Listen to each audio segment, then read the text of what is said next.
Hi everyone, it's past Miss Yokoyama here, and I am going to teach you the Hinduism review for today. So the materials you're going to need is the number 10 handout from October 14th to 15th.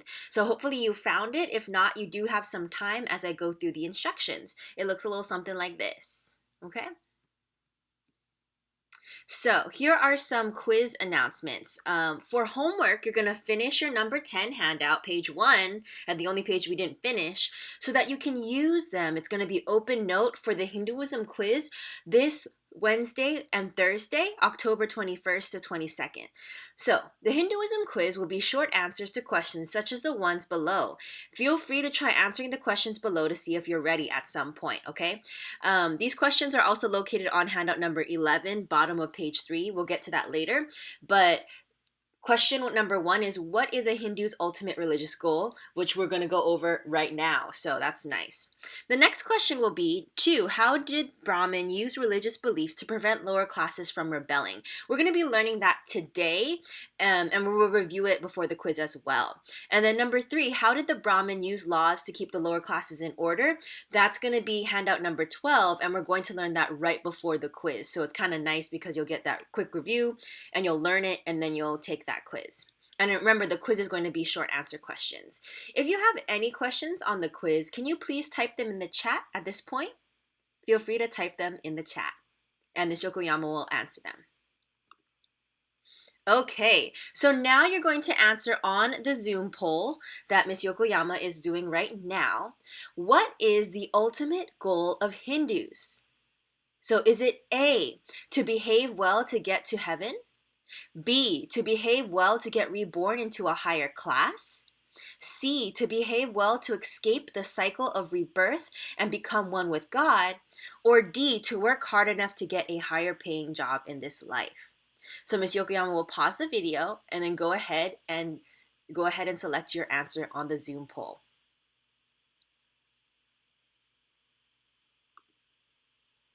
All right, before we reveal if the class got it right, let's practice some POE, which is the process of elimination. So, here are some definitely wrong answers from the Zoom poll. A, to behave well to get into heaven was wrong, and D, to work hard enough to get a higher paying job in this life. Now, what I want to ask you is, why? Why do you think I knew that A is definitely wrong? And why do I know that D is definitely wrong? So I would love for someone to raise their hand. If you're not comfortable raising your hand, then you can please type it into the chat, publicly or privately. Why is A definitely wrong, and why is D definitely wrong? Pause the video.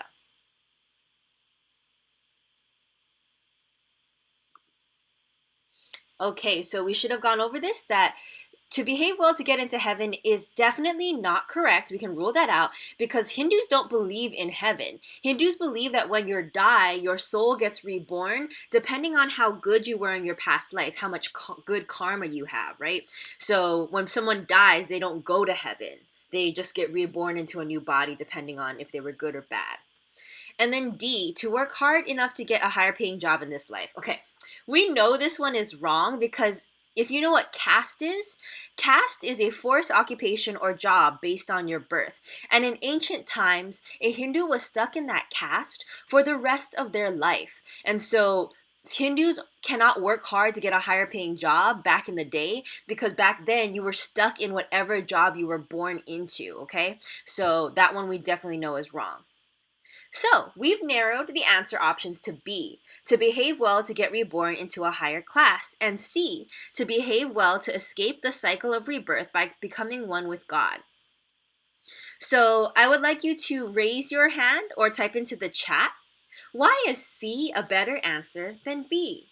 Reread the questions again, and then answer, why is C a better answer than B? Pause video. Okay, so we've talked about B is not a good answer because even though that is a goal of Hinduism, right? A Hindu, when they're born, wants to work hard to be reborn into a higher class in their next life. But that's only because of the higher goal, right? They have to keep reincarnating into a higher class until they can escape the cycle of rebirth by becoming one with God. So their ultimate goal is not just to be in a high class, it's a religious goal, right? To break free from the cycle of rebirth, to become one with God is the ultimate goal of Hindus. So at this point, hopefully you have opened up handout number 10 from October 14th to 15th. If you're having trouble with this, go ahead and put it, let Ms. Yokoyama know in the chat. If you have it open, go ahead to the Zoom participants tab and click yes. That way Ms. Yokoyama knows how many more people have to still open up document number 10. So we're going to move on. Please get ready. I'm going to teach you the memorization phrase for Hinduism. Maybe you remember it. So be ready to write it under number 13 star. So what is the memorization phrase for Hinduism? Can you think of it yourself? Do your dharma to get good karma to reincarnate to achieve moksha. Please know that this is a phrase that I made up. It is not a sacred Hindu phrase. So don't, like, I had students last year that put like, oh, according to the sacred Hindu phrase, like, it's a phrase that I made up to help you remember what Hinduism is all about, okay? So I just want you to know that this is not a sacred Hindu phrase. It's a phrase I made up. Now, I am going to just like make this more fun for you to remember. I really want you to like feel free to rap or vibe with me. You're going to get it, the hang of it, after I do this a couple of times. So like, honestly, the more you have fun with it, the more you're going to remember this phrase, okay? So make sure you're paying attention.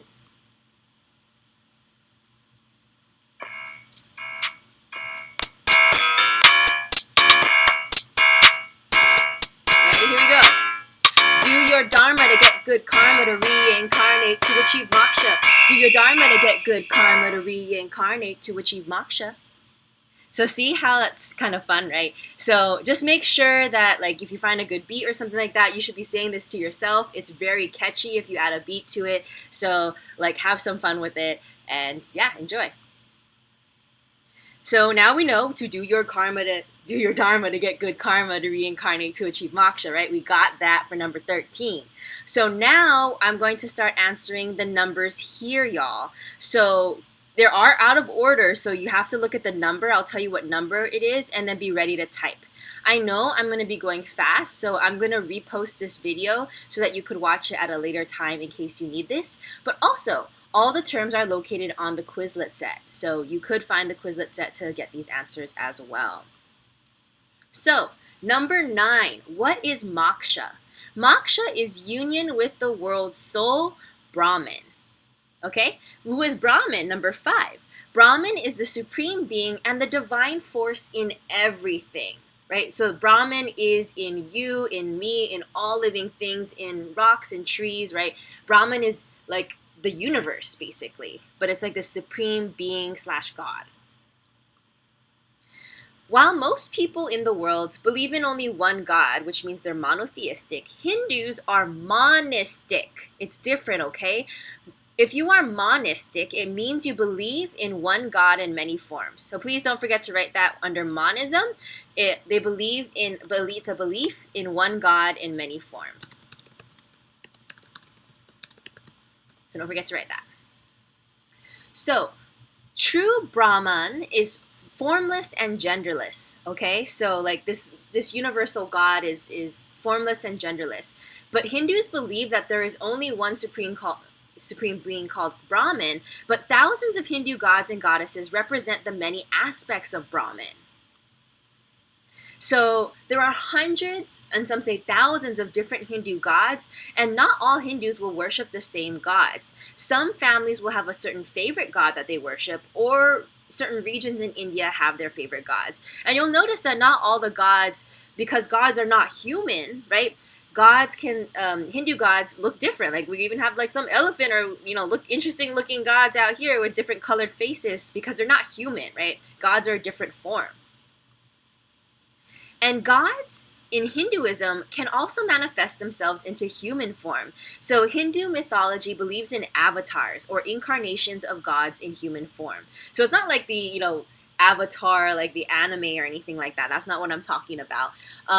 But it's kind of based off of that idea, right? Like an avatar is an incarnation of God. So, for example, here we have the god Vishnu. And so when Vishnu wants to come to earth in a Hindu religion, this god Vishnu can take many forms. So sometimes it's Matsya, I don't know how to pronounce that, Varaha, or Narasimha, right?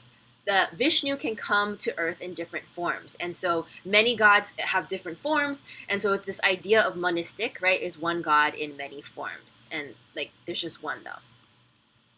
So what statement best describes what Hindus believe about God? Please answer in the Zoom poll and then make sure you're choosing the one that best describes what Hindus believe based on what I've just taught you. So is the best description A, they believe in one God, which is monotheistic? B, they believe in one God in many forms, which is monistic? Or C, they believe in many gods, polytheistic? Out of those options, which one definition is the most complete? Go ahead and guess. All right, hopefully you figured out that the answer was B, one God in many forms. They could have hundreds and thousands of gods, but they're all the same form of Brahman, okay? We are all part of Brahman, but our physical bodies keep us separate from this universal reality, right? So it's like each of us has an Atman, or an individual soul, and you can be represented in an analogy of like a little drop of water, okay? So each of us are little droplets of water. Brahman is the entire ocean, okay? And so what happens under moksha is that one soul will become, over time, right, after being reincarnated many times, the soul eventually becomes more purified for the many lifetimes of soul searching and karma accumulation. And once you have enough good karma, right, you will eventually be worthy of reuniting with God. And a nice imagery for this is that droplet, becoming one with God and just entering the ocean. And that is the ultimate goal of Hindus, y'all. So how can you purify your soul enough to reach God? Step 1 for a Hindu is to do your dharma. Remember, dharma starts with D. So dharma is your duty or responsibility of your specific caste. So there were 4 main castes and then 1 outcast in Hindu society, right? So we'll be talking about that. But the farther you are, right, at the top, the Brahmins are closest to God. So they believe that the Brahmins were the ones who are probably reincarnated many times. And then in their next life, they'd probably be one with God already. So that's kind of interesting. And that's how you would purify your soul. Whereas some people who start as untouchables, right, they're very dirty. Their soul is dirty. And so it takes them many more lifetimes to be able to reach God. So coming up, you're going to learn where the caste system comes from. And you'll be assigned to your own caste for the next 2 class days. So be ready for that. I'll see you later. Bye.